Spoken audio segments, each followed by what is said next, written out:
So these are my close-up dry cows. Don't pay any attention to the baler's plastic. The wind's blowing like crazy here and blow it in the field. I'm showing you this because in a second I'm going to explain the difference in a dry cow, a close-up dry cow, and tell y'all why we even have dry cows.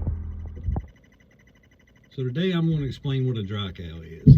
It was a few years ago, it was a guy down here and somebody was getting cows into milk, and there was a group up there on top of the hill. He said, "Why don't you milk those?" I said, "Well, they're dry." He said, "Well, if they're dry, why do you keep them?" And it dawned on me then that everybody don't understand some of the terminology that we use here.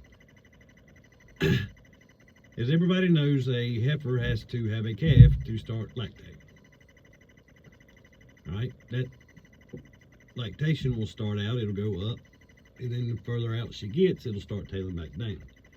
In order to restart that curve, she has to have another calf.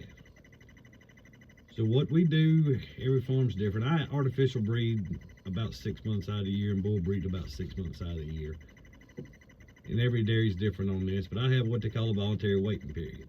So I do not want a cow pregnant till after 60 days after she's had her first calf. Artificial breeding is simple, bull breeding is a little bit harder, but once a month the vet will come in, he will pregnancy check those cows. I'll have all the records down in my computer. Once that cow is pregnant, and your goal is to get her pregnant in a 12-month, so she's calving again within 12 months.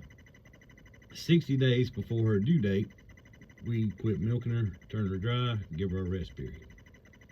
Now the ones I showed you were my close-up dry cows. Some dairies call them transition cows.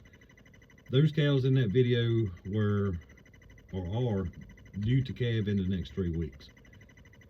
We bring them down, they get introduced to a little bit of silage, they get a little bit of grain mixed in, they get better quality hay because, I mean, they're getting ready to have a calf. So it's prenatal nutrition.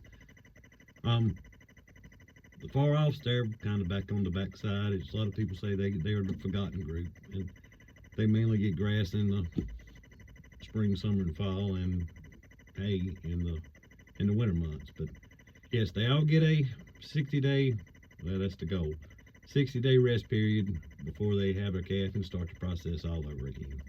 Sorry about the wind in the first video. It's windy and cold.